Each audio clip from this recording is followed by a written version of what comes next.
How's it going, everyone? It is IPC, and I am here with a very special guest, and I'm conducting this interview with a founder of KitchenerCon. Please introduce yourself.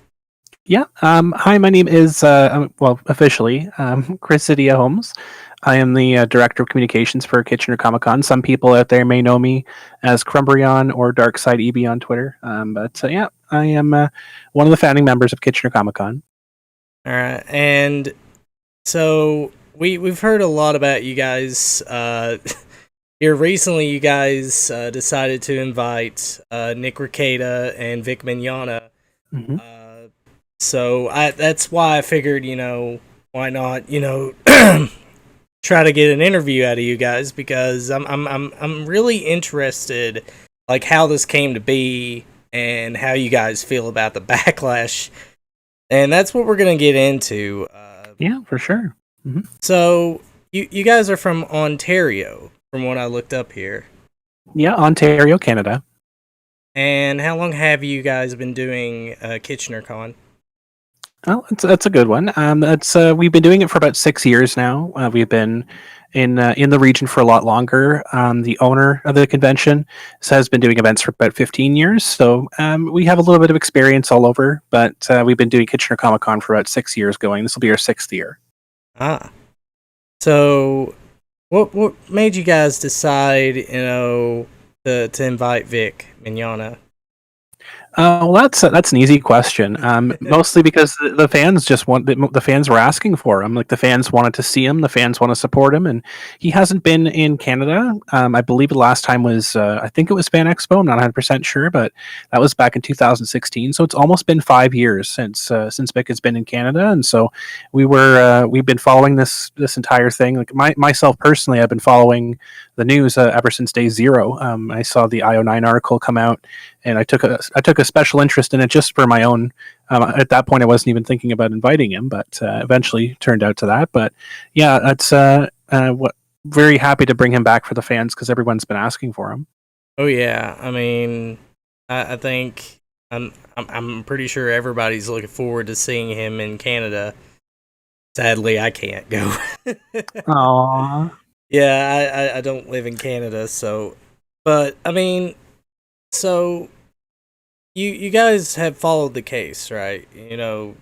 Like ever since all this started, like uh the whole Kick Vic backlash. How do you guys feel about that? Well, there's multi layers to that. I mean, just looking at it from the allegations to start. So we'll just start from ground zero. And my initial and fully admit my initial feelings on the situation were not positive towards Vic. So when I first saw the IO9 article, I was really shocked to hear that something like that was happening in the anime industry.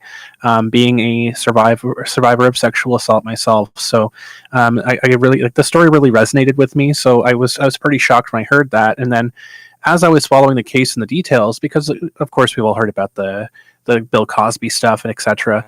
Right. And so all of that was like really heavy at that point in time. So I was keeping an interest in this because like I keep up with anime. I watch things like that. So when things started to come out that the IO9 article didn't have all of the answers, I was a bit curious, and they started crafting the answers that he gave in a negative light. But when the full answer was there, it seemed to paint a different picture. So that got me interested in learning a bit more about it, and I was doing a bit of digging and looking at all the media, and then I came across because we were dealing with a lot of that stuff with ourselves, where we've had people that have been coming after our convention for a number of years and doing a bunch of fake stories, fake news type of stuff about us. And so it kind of like, I'm like, okay, well, maybe there's more to this nugget. And so I started doing researching about defamation and things like that on YouTube. Just try to get definitions, get some underlying stuff so we can look at things and everything else. And I stumbled across a little YouTuber called Nick Rekieta, Rekieta Law, and I saw his 5-part series on defamation. So I was watching that, and I noticed that he had a stream when he was talking with Doug TenNapel about the entire thing, and so I watched that stream, and they were talking about the situation with Vic, and ever since then I've been kind of following along from all sides and seeing what's been going down, following the case very closely, and yeah, a firm supporter of Vic at this point, a year later. So. Yeah. I mean, I actually got the chance to meet Vic at Boba Fest, and he seems very genuine, and I don't think he's the type of person, that I mean, here's the way that I looked at it when it first came about. I knew right from the beginning, like, none of this makes any sense. And that's generally how I felt about it. So I wanted to wait and see if there was anything else that came out. And well, when Jamie came out with her story first, I was like very skeptical about it, and I questioned it. And yeah, you noticed how some of the voice actors acted, when people started questioning them. It sort of turned into that. Like, how were you expecting backlash from all of this? Like, because a lot of people, they've been going about to all the conventions that are inviting Vic. Like, what made you guys decide, hey, you know what, we might as well just bite the bullet and go ahead and invite him? Well, there's a lot of things that went into that. Basically, so like as I was following it through, I think the point that convinced me 100% was during the depositions, just looking how Vic carried himself, looking how Monica and Ron carried themselves, and just the stories that went back and forth, and the facts that came out, like the whole mistaken identity from the original tweet that started everything wasn't even about Vic. It was about a different voice actor entirely that they just mistakenly put down as Vic Mignogna, like that entire situation. And when I looked at it, I'm like, you know what? Okay, at first I was like, when I first started seeing all these contradictions, I'm like, well, at worst, he's probably done some bad things. He's probably made some bad decisions, but he might be a good guy. But then after looking at everything as a whole and everything coming out, I'm like, yeah, I don't think this happened at all. Actually, I think that this is something that he's been falsely accused of. And having our convention and our staff, some of our people on our staff, having similar attacks against them, like people making up stories about them, people coming after our convention because of these made up stories, etc. And it kind of resonated with us a little bit. I mean, last year we lost a guest because people were making up not about complete nonsense about our convention, making false claims, etc. And so that kind of like we looked at that. We looked at the timing and reached out to Vic and said, like, what's your timeline like? How are you for these dates, type of thing. And it fell in line with what we were looking for. It fell in line with like how much we were looking to spend, and really felt that based on everything we saw, he really holds the core values of what we're looking for. He's there for his fans. He just wants to be. He just wants to come back. He just wants to be there. And so like that kind of all aligned really, really well. And I'm sure that people have been following us on Twitter have seen it. But one of the things is like the Captain America quote about planting yourself like a tree next to the river of truth. That's something that I've leaned on for years because our convention has been under attack by this quote unquote cancel culture. That's even before cancel culture existed, we've had people doing this to us. So I can't stand that. yeah, it's so annoying. It's really unfortunate that people have to express their views in that way instead of being more constructive. But it's just a fact of life right now until the next movement comes along and that one gets pushed aside. But we've been dealing with it for like 7-8+ years at this point, so we're well versed in how to handle those types of situations. You have to keep track of everything.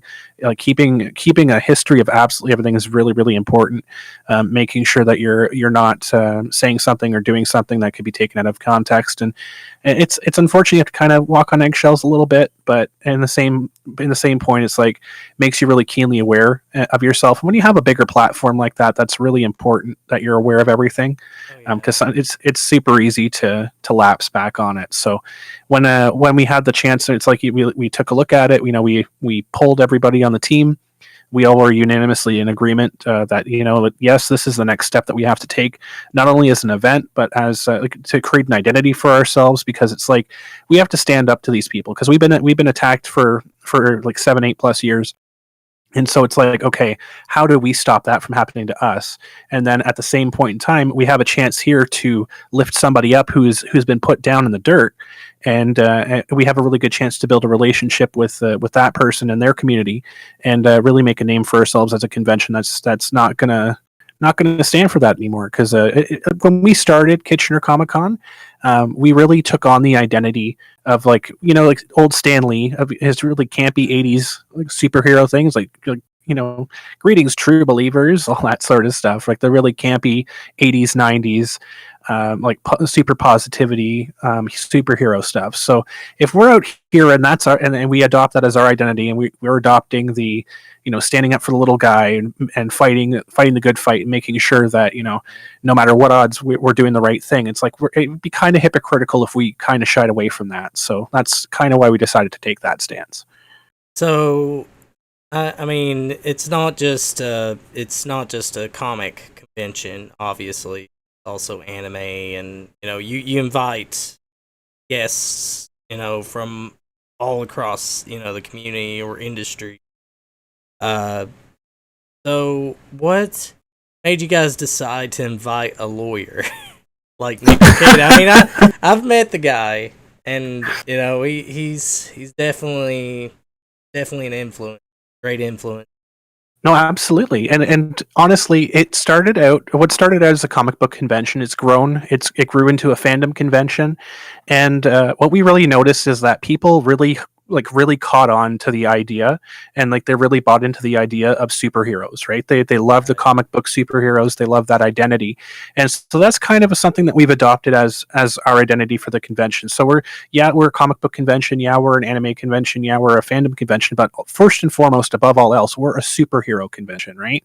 So we're looking at showcasing people who are heroes. That's one thing that we've always pushed in terms of our marketing, in terms of our guests. It's like we raise heroes up, we bring them up, and we showcase heroes. So one of the big things this year, we're actually having the local police department, we're having them have a presence this year, and we're really pushing local heroes, and we're pushing heroes across the way. So we have our cosplay heroes, we have our next top cosplayer. So, and these people are people that give back to the community. We have people that give back to charities. We want to showcase them, we want to give them a spotlight. That's why we have so many great cosplayers as guests this year.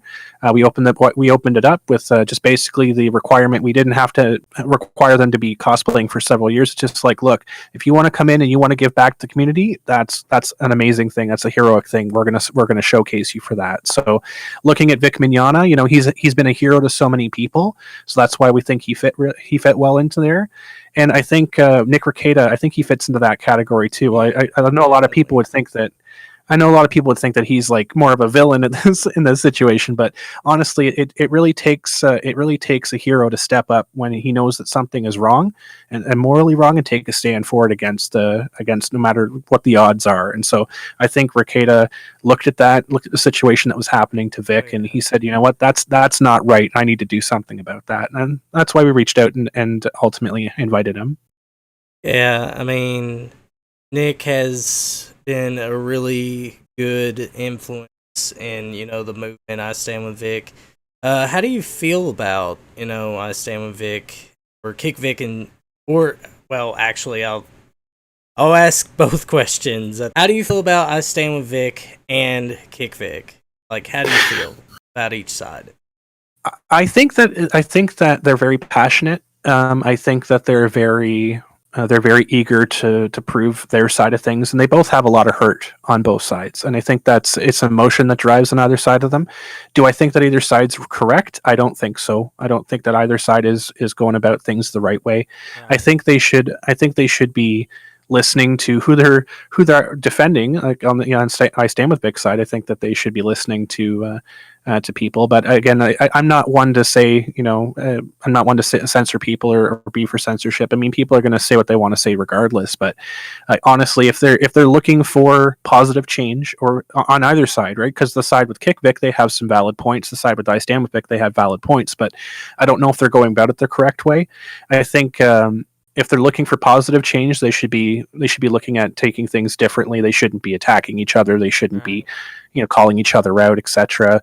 I mean, there are certain people in certain instances, like I've done it on my personal accounts where I've had to deal with people in a bit more of an aggressive manner, but that's not everybody, right? So there's a lot of hurt, there's a lot of emotion, and people need to look past that and sit down and talk. And I think that's one thing that's lacking from both sides, is that they've dug in like it's a sports event, and they just want to go at each other. And for some people, there might be motivation. There might be motivation to keep it going because it's either financial, or they're getting follows, or they're getting likes on social media, and that becomes an entirely different thing from what the movement was, right? So I think people just need to stay focused on it and go things about it the right way. Oh yeah, I can definitely agree with you on that. I mean, I think the movement sort of lost. I think it's lost its main priority, which is making sure that Vic gets invited to cons, and that's all I really care about. I just want to see the man get work. Well, that's it too. I mean, for that, and that's what it should be from the I Stand with Vic side of things. It should be to make sure that people are aware of what's going on in terms of the lawsuit, in terms of the truth. I think they should be spreading the truth. They shouldn't be attacking other people. They should be sharing that information. And on the other side of things, on Kick Vic, if they're truly upset and if they truly believe that he's done something to wrong people, then they should not be attacking people. They should not be attacking conventions. They should not be attacking guests or whatever else. They should be sharing their stories about like why it's important to them, right? They should be saying like, even though this, that, the other thing, like it's like these are things that we should be taking responsibility for. Like as someone who has been in a situation, I personally didn't report it to the police, and that was my own choice. Like it's not somebody else's choice for me, and I don't blame other people for that. So when I feel guilty about that, it's certainly easy to start blaming everybody and blaming the police and blaming this person, that person, because they didn't do that, they didn't do this. But at the end of the day, it's like I chose not to do it because of like I was scared. And so how can I myself change that on other people? Like I need to tell people, no, you need to go to report this if it happens to you, because if you're not reporting it, there's no record of it, and then you're just adding to this fuel where people are like, well, you didn't report it to the police, etc. So taking personal responsibility over it is super important. Making sure that you report these things is super important. So from the Kick Vic side of things, that's the one thing I can implore them. It's like, stop attacking people, stop being aggressive about it, start educating people about how to fix this.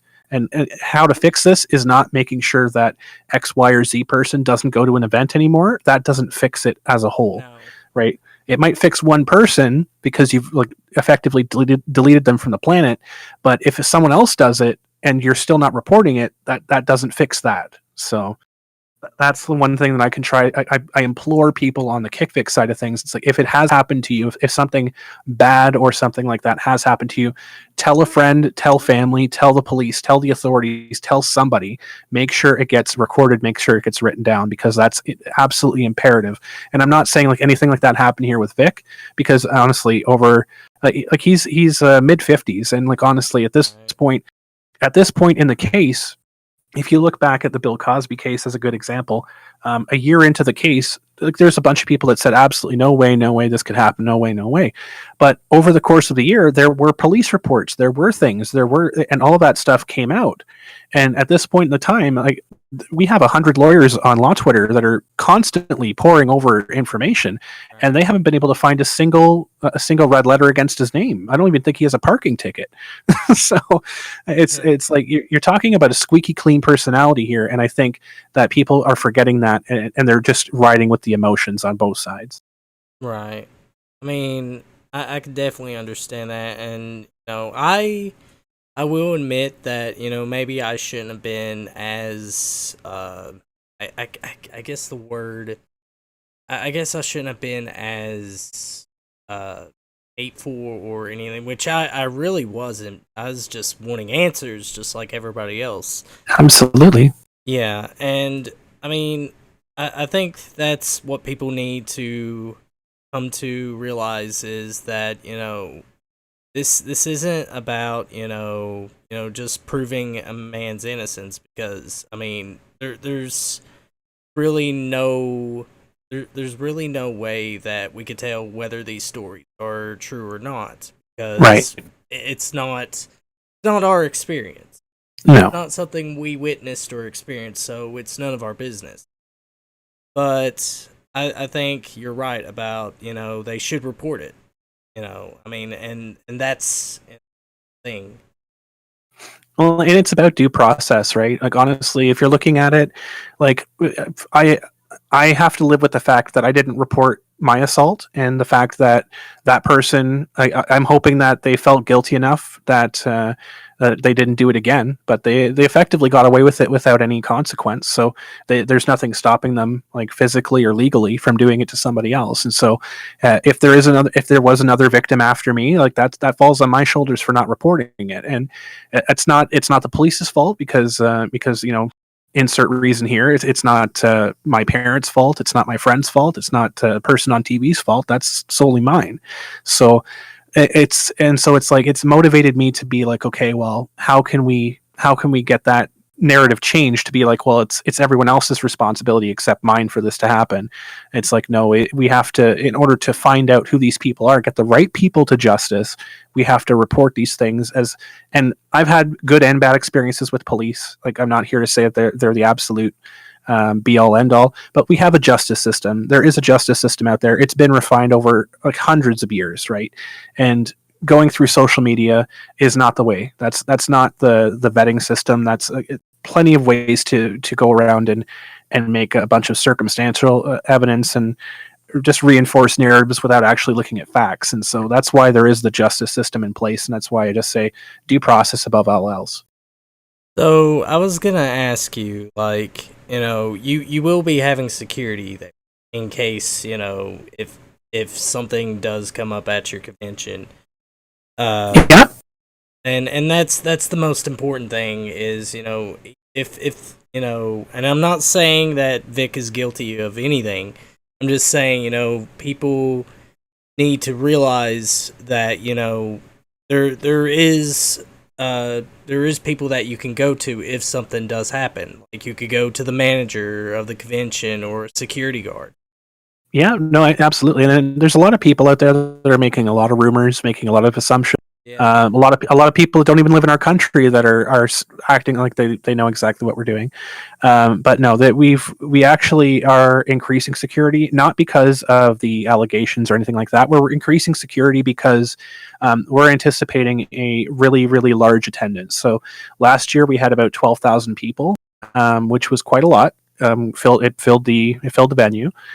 This year, we have sold out of our hotel block 3 times. We've had to expand it 3 times, which has never happened before in the entirety of our event. We have people reaching out from Singapore, from UK, from Australia, asking how they can get to the event, how they can do this. So we're anticipating a very large amount of people coming to this year's event, How and many so do you think will come? if I hazard to guess, like, honestly, I would not be able to tell you.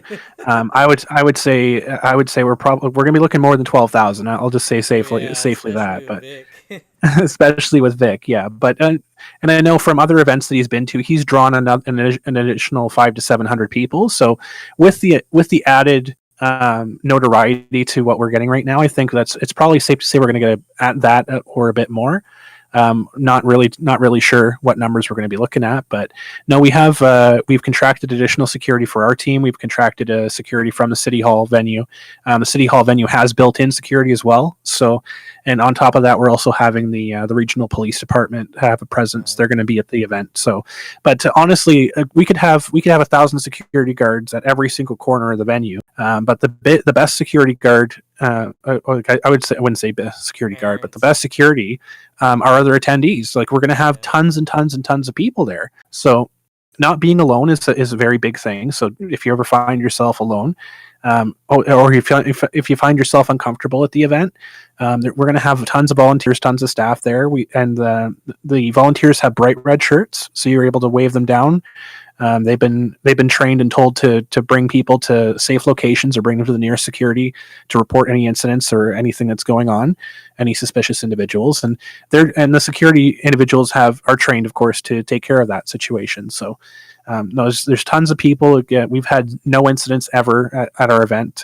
Anything that's been remotely close has been dealt with very professionally, very quickly. So we're going to have a very busy time. So we have certain things in place to kind of crowd control. So we have Vic signing in an autograph room, for example. So he's going to be in the heritage room.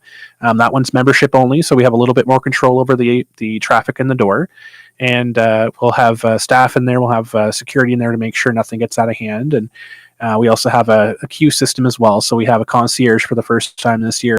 We're going to basically be doing a fast pass. So if the line gets to a certain length, we're going to start handing out tickets. People can go and enjoy the event. For VIPs, we'll call or text them when they're able to come back. And then for regular members, we'll just tell them you can come back between this time and this time. We'll get them in the room. So it's not going to be too crowded. It's not going to be too unruly. And we're going to have a very good control over the entire event. So I was actually going to ask you this. This is something that actually came to my attention. There was a cosplayer that actually accused you guys of using her photo without her permission or something to promote her. no, we get, unfortunately, we get those almost on an annual basis. There are people that don't really quite understand the photography aspect of the convention. So we do have signs listed like from the events from City Hall, posted everywhere saying, expect to be photographed, et cetera, and whether it's our photographers doing it or whether it's photographers that are doing press for the convention, and anything that gets posted to our Facebook page, obviously, like we use with light. I wouldn't say heavy promotion, because our heavy promotion we reserve for our cosplay contest. We have an ex-top cosplayer, so when people sign up for the cosplay contest, they agree if they want to be used as the cover cosplayer for the posters and things. Right. We've moved more towards that direction for heavy promotion, but for light promotion material, for things like we just throw in a video for half a second or less than half a second, we just use whatever we have in terms of our own photography, in terms of our own Facebook group. So it's unfortunate when situations like that do arise, because we do have the odd person every so often that says, hey, I'm not comfortable having my picture up. Can you please take it down? Even though we're not obligated to, 100% of the time, we always take it down. Like, if someone asks, we're not here to say, well, so too bad, so sad, you're ours now. It's like, no, if they say, hey, I'm not comfortable having this photo, can you please take it down? 100% we do every single time. But these people don't. They unfortunately they go to everybody except us to ask about it and talk about it. So Right. Well, the reason why, I think she was trying so hard to make you guys look bad because you guys were inviting Vic, and, well, and it is funny that's when those complaints start to come up, isn't it? that's what I'm saying. Like, what's the worst one you guys ever got? The worst complaint. Yeah, the worst. Or, buddy. Oh my goodness. Well, there's been plenty of accusations. I'm not gonna nail down specifically one thing or the other, but I would say that we've had. Yeah, I wouldn't say exactly what it is, but I would say the worst things that we've been accused of are federal crimes, like felony, that have not been true whatsoever, and they've been proven to not be true. and yet people still perpetuate that because they're banking on the fact that it's their opinion, it's this and that. I mean, in Canada, we don't have the freedom of speech laws that the Americans do, that you guys in the States enjoy. So, I mean, we're fully within our right to pursue action, but it's one of those things. It's like, do we really want to waste time? Do we really want this to be a distraction? Is it really doing something? Because I mean, there are things that were said to guests in previous years that have caused them to cancel contracts and back and break contracts, which again we were fully within our right to pursue.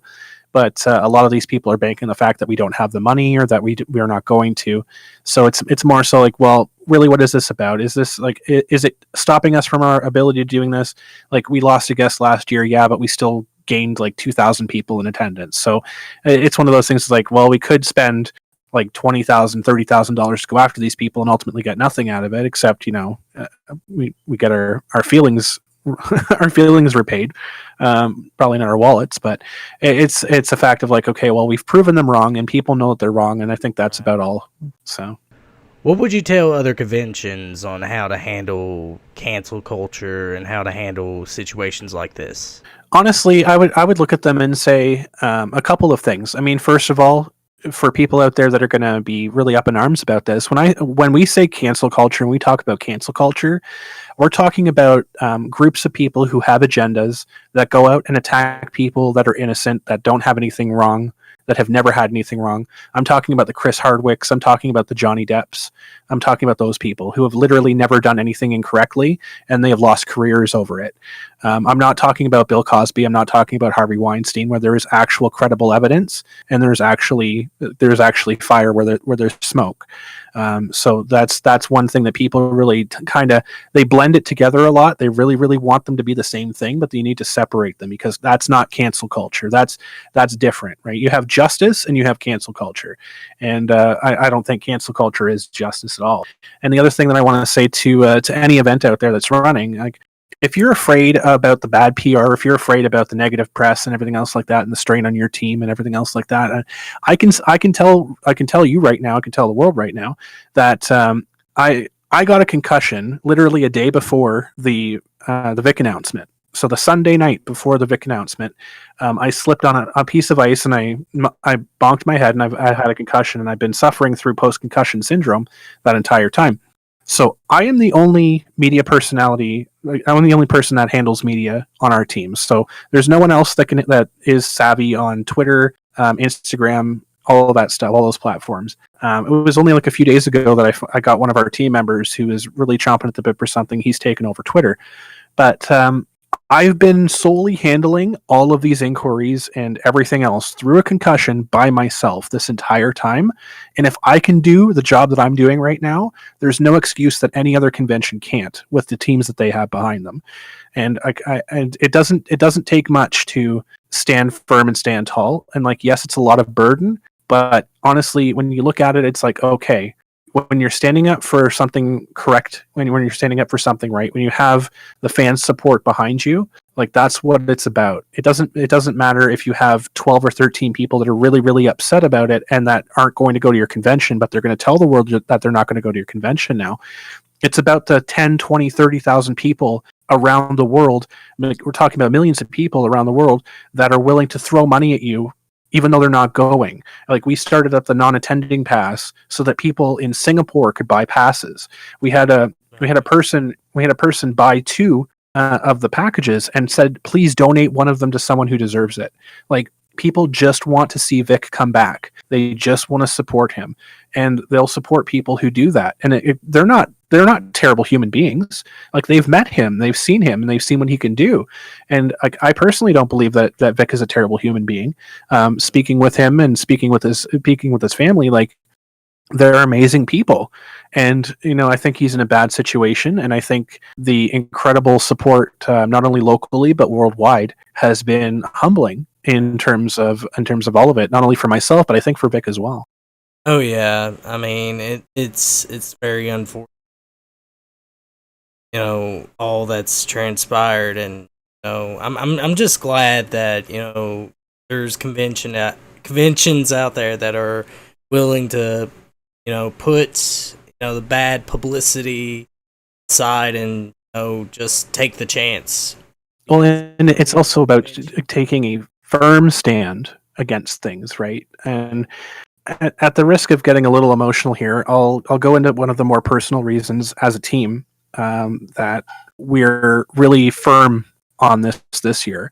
So just before our event last year, we had lost a team member to he lost his battle with depression.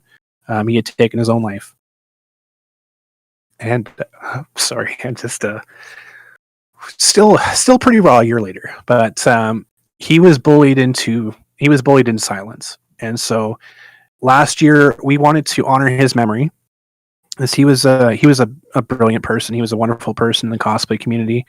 Loved absolutely everybody. Just gave everything to them, and we wanted to honor him last year by dedicating the event to him and starting up the next top cosplayer in his honor, donating a portion of the proceeds. So basically, we would be charging an entry fee for it. 75% would go to the top cosplayer, and 25% that was left over, we announced it was going to the Canadian Mental Health Association. And so it was supposed to be this great event, this brilliant thing for him. And 5 days before the event, there was an individual that had been attacking our event for a number of years and grouped up with a bunch of other people that were attacking our event for a number of years, started up a Reddit thread. That's a Reddit thread that's being thrown around a lot online right now. It's about a year old, but started up that Reddit thread with the hopes of canceling our event and distracting us. And unfortunately, I had to spend the first day of my event handling questions about the Reddit thread instead of spending it with Lee's family. We had invited, we had given passes to come to the event. We were going to do a bunch of good stuff for them and really make it memorable for them. But ultimately, they had a good time because the rest of the team picked it up and did that. And unfortunately, for myself, I had to spend the first day answering questions from literally every single media outlet in the region for ultimately a Reddit thread that was completely full of nonsense. So that was kind of the straw that broke our back. It's like, well, how do we put the final nail in this coffin? How do we move past from that and really make this event stand out? So I think all of that really coalesced together and gave us the resolve we needed to put on this show this year. And it's a good thing you guys are putting on this show, because I mean, there's a lot of people that are willing to come to the event and are willing to have a good time and, you know, get to meet the guests that you invite. I mean, that's what I enjoyed going to Bubba Fest. It was my very first convention that I ever went to. And I had a really good time, you know. And that's what it's about, honestly. Like we're all fans at the end of the day. Like we're the people that run the event. Like we used to volunteer at conventions. We used to go to conventions, and we said, you know, like, why can't we have one here? Why do we have to travel an hour or 2 or 3 hours or go to a different country just to go to a cool event? Like, why can't we have one here? And that's what we started up, and that's what we want to deliver on. What makes your convention stand out from all the other Comic-Con? Because, you know, there's a lot of Comic-Cons that say that they're for the fans. What does your convention offer that these other cons don't? Well, that's a good question. I mean, there's a lot of conventions out there that speak a lot of big words and a lot of corporate-owned stuff, and they have a lot of buzzwords. But I think our actions speak louder than any of that. When we started Kitchener Comic-Con, yeah. I mean, obviously. And you also offer something to the non-attendees as well, who can't attend the event. And that was something that we took this year, inspired by what KamehaCon was doing, basically giving people a chance that wanted to support the convention back. And our non-attending passes, they're a bit different as well. Like we give the option at the higher tiers of you can pick who you want an autograph from. You can get your own personalized VIP pass. You can get a replica guest pass type of thing, and it's just like a little bit of the convention that you can take home with you even if you can't make it, right? But one thing that we started as kind of like just I guess pioneering in a way. We see it a lot now with conventions locally, but we started the general admission of Kitchener Comic Con. It's always been free, always been $0. So you can come to the event, you can enjoy pretty much 90% of the event without even having to pay $1. So you can come in the event, play video games for free, you can play card games for free, you can play board games, see all the panels, look at all the vendor stuff, all that stuff for free, absolutely 100% free. And vendors always ask us, it's like they go to us, it's like you could be charging like $80 easily, and that'd be a steal to get in for the weekend. Why don't you guys do that? Like, you could be making so much money. And like, we just look at them and say, like, look, if they're spending $80 just to get in the door, that's $80 they don't have to spend on you. So like, if they want to spend $80 on vendors, like, that's great. They can spend it on vendors. If they want to buy a VIP pass for $20 and support the convention, then they still have more money to walk around and collect some cool things. But we're opening it up to people who aren't necessarily like flush with cash. We're opening up to all different levels of individuals, and people come in and get comic books for 35 cents. They can get a really cool piece of art for $5 or $10, and they walk out with a full bag of cool stuff.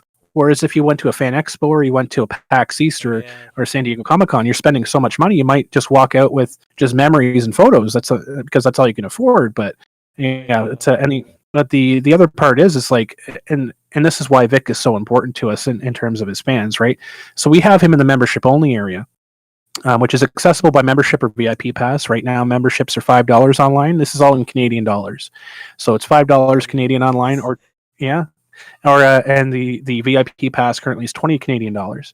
So everybody that goes through that room, everybody that goes in that room gets their first signature from Vic for free. That's what he's offered. So for $5, you can get a signature from Vic Mignogna. Like, where else can you say that? I mean, that to me right there, that sounds like a steal. Oh, absolutely, absolutely. Yet, is there anything you'd like to tell anybody who wants to support you despite the fact that they can't show up to the event? Like, how else can people show their support for you guys? And honestly, I'll have a couple things here for you, but to start out with that part, if they want to support anything, I mean, like, sending us messages is a massive support. Just even vocalizing how awesome you think that we are, how awesome that it is that we've done this, or we brought certain people, that certainly helps us.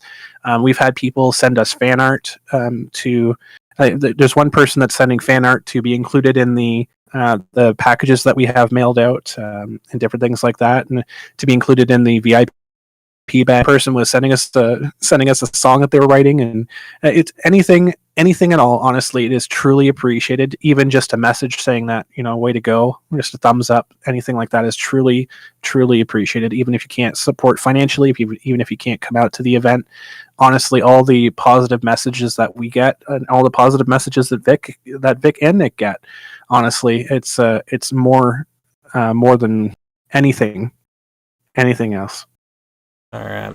I mean, I appreciate you doing this interview with me. And when is the convention?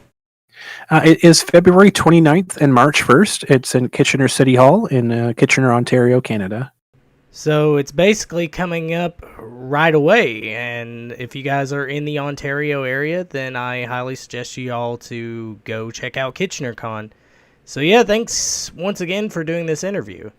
Oh, thank you so much for giving us a chance to have a voice out here and supporting us. And it's been, like, honestly, the amount of support locally, nationally, and worldwide is like absolutely humbling.